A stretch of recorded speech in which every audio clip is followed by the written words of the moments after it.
अहद अतीक के अंबिया जहाँ खुदा की परवरदगारी, कुद्दूसियत, जह जलाल और रहम फजल का बयान करते हैं, वहाँ उसकी बेबयान मोहब्बत और पदराना शफकत का तज़किरा किए बगैर नहीं रह सकते। इसराइलियों के मुल्क मिस्र से छुटकारे के लिए जब खुदा ने बुजुर्ग मूसा को मुल्क मिस्र में भेजा तो उसे हुक्म देते हुए फरमाया, तू फ़िरौन से कहना कि खुदावन यूँ फरमाता है कि इसराइल मेरा बेटा बल्कि मेरा पहलौठा है, और मैं तुझे कह चुका हूँ कि मेरे बेटे को जाने दे ताकि वो मेरी इबादत करे। खुरूज की किताब 4 बाब उसकी 22वीं और 23वीं आयत।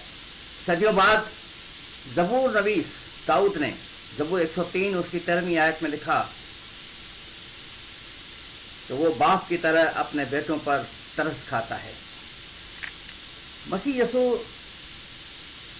अपनी मुनादी के दौरान अक्सर बेशतर लोगों को आसमानी बाप से रोशनास कराते रहे।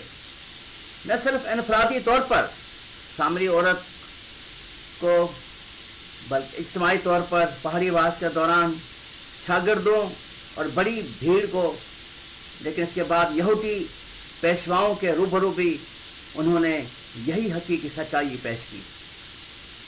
ये सन 1932 का मौसम ख़िज़ां यानी अक्टूबर का महीना है और खुदावंद यीशु मसीह अपनी 3.5 साल खिदमत गुजारी के 3 साल मुकम्मल करने के बाद ईद ख़याम मनाने के लिए यरूशलेम में आए हुए हैं। ईद का आखिरी यानी कि 7वां दिन भी जारी है। उस वक्त वो हैकल के उस हिस्से में तालीम दे रहे हैं जो बैतुल माल कहलाता है। बेदेही तौर पर ये औरतों के सहन में वाक़ है, जहाँ हदिये और अतियात डालने के लिए 13 संदूक रखे हुए हैं। ईद के दौरान रात के वक्त हैकल के हिस्से में खुसूसी तौर पर रोशनी का इंतज़ाम किया जाता है। यहाँ 4 बड़े बड़े चिरागदान नस्ब हैं, जिनमें से हर एक तेल से भरे हुए 4 बड़े कटोरों पर मुश्तमिल है। लिहाजा तेल के 16 कटोरों के जलने की वजह से उन चिरागों की रोशनी रात के वक्त दूर दूर तक फैल जाती है।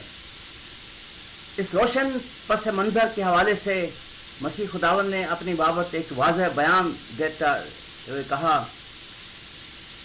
और अपनी सामीन को रोशनी की इस मंज़र की याद दहाती कराते हुए मसीह खुदावन फरमाते हैं कि दुनिया का नूर मैं हूँ, जो मेरी पैरवी करेगा वो अंधेरे में न चलेगा बल्कि ज़िंदगी का नूर पाएगा। फरीसी एतराज़ करते हैं कि तू आप अपनी गवाही देता है, तेरी गवाही सच्ची नहीं। यीशु ने जवाब में कहा, अगरचे मैं अपनी गवाही आप देता हूँ तो भी मेरी गवाही सच्ची है। एक तो मैं खुद अपनी गवाही देता हूँ और एक बाप जिसने मुझे भेजा है मेरी गवाही देता है। फरीसी उससे सवाल करते हैं कि तेरा बाप कहाँ है? यीशु उन्हें जवाब देते हुए कहता है कि तुम मुझे जानते हो न मेरे बाप को। अगर मुझे जानते तो मेरे बाप को भी जानते। जब ये सारी बातें हो रही हैं तो बहुत से लोग उस पर ईमान ले आते हैं। यीशु उन नए ईमानदारों से फरमाता है कि अगर तुम कलाम पर कायम रहोगे तो हकीकत में मेरे शागिर्द ठहरोगे और सच्चाई से वाकिफ होगे, तो सच्चाई तुमको आज़ाद करेगी। इस पर यीशु के मुखालिफिन बड़े फ़ख्र अंदाज में कहते हैं कि हम तो अब्राहम की नस्ल से हैं और कभी किसी की ग़ुलामी में नहीं रहे, तो क्यों कर कहता है कि तुम आज़ाद किए जाओगे। अक्सर बेशतर गैर मुल्की ग़ुलामी में रहने के बावजूद यहूदी किसी मुखालिफ को अपना आका तस्लीम नहीं करते और ग़ुलाम कहलाने से इनकारी हैं। ताहम मसीह यीशु निशानदही करता है कि वो किस एतबार से ग़ुलाम हैं। मैं तुमसे सच कहता हूँ कि जो कोई गुनाह करता है गुनाह का ग़ुलाम है, और ग़ुलाम अबद तक घर में नहीं रहता, बेटा अबद तक रहता है। बस अगर बेटा तुम्हें आज़ाद करेगा तो तुम वाकई आज़ाद होगे। इस बात पर यहूदी पेशवाओं के साथ मसीह खुदावंद की बहस नहायत शिद्दत इख्तियार कर जाती है और वो अपने बयान की वजाहत करते हुए मज़ीद फरमाते हैं, मैं जानता हूँ कि तुम अब्राहम की नस्ल से हो तो भी मेरे कत्ल की कोशिश में हो, क्योंकि मेरा कलाम तुम्हारे दिल में जगह नहीं पाता। मैंने जो अपने बाप के यहाँ देखा है वो कहता हूँ, اور تم نے جو اپنے باپ ابراہم کے بجائے کسی اور سے سنا ہے وہ بیان کرتے ہو۔ ان کے باپ کی شناخت نہ کرانے کے باوجود یسوع ان پر یہ واضح کر دیتا ہے کہ ان کا باپ اس کے آسمانی باپ سے مختلف ہے۔ یہودی پیشوا اس بات سے بے خبر ہیں کہ یسوع کے ذہن میں کون ہے، لہذا اسے جواب دیتے ہیں کہ ہمارا باپ تو ابراہم ہے۔ وہ سمجھتے ہیں کہ ان کا ایمان بھی ابراہم جیسا ہے جو خدا کا دوست تھا۔ تاہم یسوع کا بیان انہیں حیران کر دیتا ہے کہ اگر تم ابراہم کے فرزند ہوتے تو ابراہم سے جیسے کام کرتے۔ بے شک ایک حقیقی باپ اپنے بیٹے کو جو پیار کرتا ہے تو حقیقی بیٹا اپنے باپ کی نقل کرتا ہے۔ لیکن اب تم مجھ جیسے شخص کے قتل کی کوشش میں ہو جس نے تم کو وہی بات جو حق ہے بتائی جو خدا سے سنی۔ ابراہم نے تو یہ نہیں کہا تھا۔ جی ہاں، اب ایک بار پھر یسوع کہہ رہا ہے کہ تمہارا باپ کوئی اور ہے، مگر وہ ابھی تک نہیں سمجھ پائے کہ یسوع کس کی بابت کہہ رہا ہے۔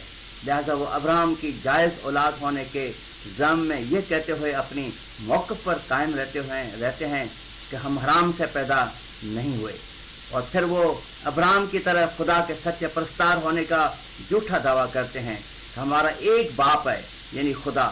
لیکن کیا خدا واقعی ان کا باپ ہے؟ یسوع انہیں جتا دیتا ہے کہ اگر تم یہ جانتے کہ خدا تمہارا باپ ہے تو تم مجھ سے محبت رکھتے، اس لیے کہ میں خدا سے نکلا آیا ہوں، کیونکہ میں آپ سے نہیں آیا بلکہ اس نے مجھے بھیجا ہے، اور پھر تم میری باتیں کیوں نہیں سمجھتے۔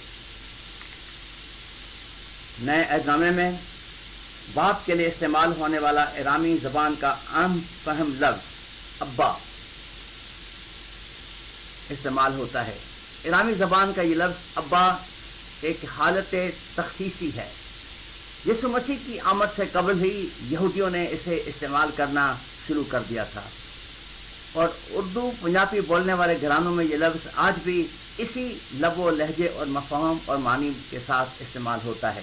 اگرچہ عبادت خانوں میں یہودی خدا کو باپ تو کہہ کر پکارتے ہیں، مگر یہ لفظ ابا استعمال میں نہیں لاتے تھے۔ مصنف ایف بروس بیان کرتے ہیں کہ نئے عہد نامے میں خدا کے لیے استعمال ہونے والا مخصوص اسم، خاص طور پر جو مسیحی اس کے لیے استعمال کرتے ہیں، باپ ہے، جس کے لیے یونانی زبان میں لفظ پاتیر آیا ہے۔ اگرچہ پرانے عہد نامے میں اس کا ہم معنی لفظ استعمال ہوا ہے، تاہم نئے عہد نامے میں اس لفظ باپ کا استعمال زیادہ گہرا اور پرمعنی ہے۔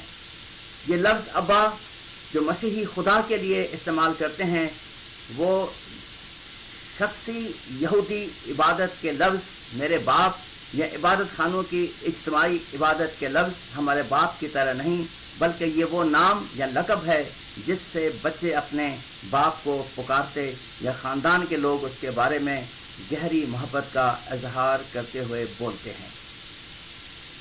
انجیل جلیل میں ان دونوں یعنی ارامی ابا اور یونانی پاتیر یعنی باپ کے اسماء گرامی کا مشترکہ استعمال ہمارے خداوند یسوع مسیح کی ایک دعا میں ملتا ہے، جو مصلوبیت سے چند گھنٹے پہلے گتسمنی باغ میں آدھی رات کے وقت کی گئی۔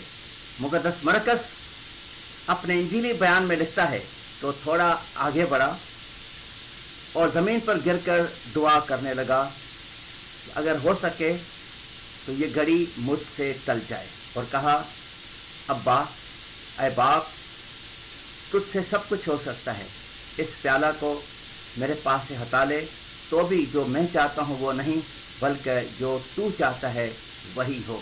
مرکز کی انجیل 14 باب اس کی 35ویں اور 36ویں آیت۔ اس کے بعد یہ ارامی لفظ ابا عبرانی مسیحوں سے یونانی زبان میں بولنے والے غیر یہودی مسیحی کلیسیاؤں میں متعارف ہوا، تو اس کے ساتھ یونانی زبان کے ہم معنی لفظ ہو پاتیر کا اضافہ کر دیا گیا۔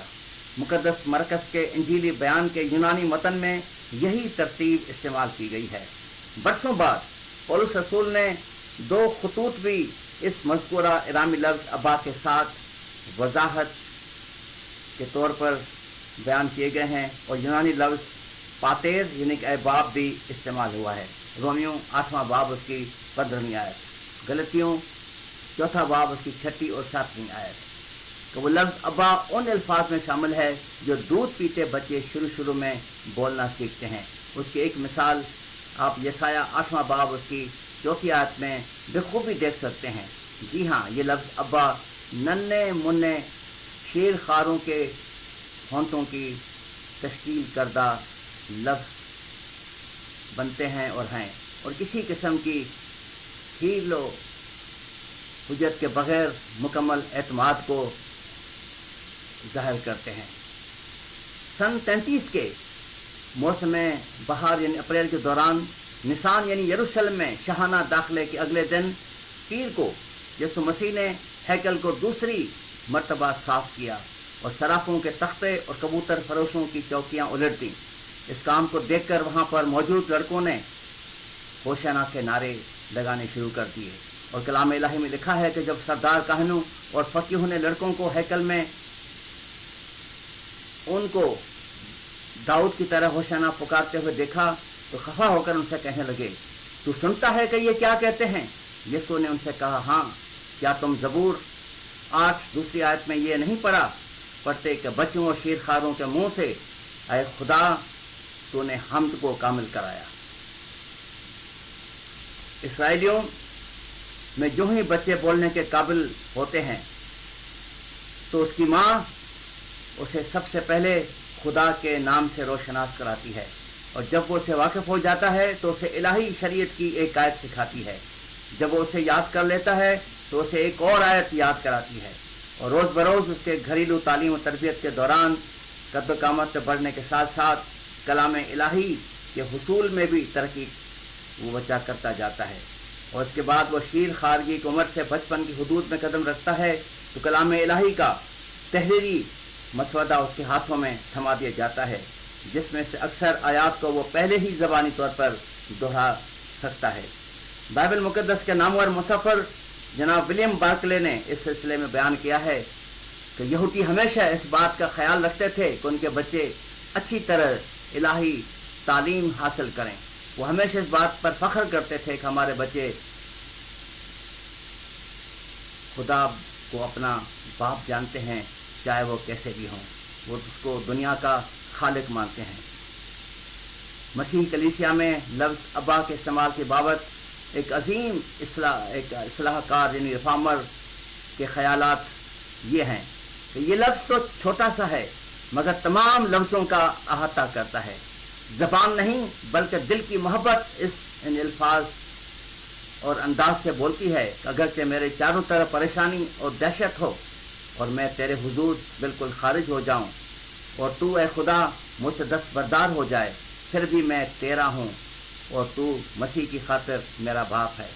मैं उसका महबूब ख़ास की होने की वजह से तेरा महबूब हूँ। इसलिए छोटा सा लफ्ज़ जो दिल की गहराई में पैदा होता है वो दुनिया भर के तमाम शोला बयानों की फसाहत और बलागत पर सबकत ले जाता है।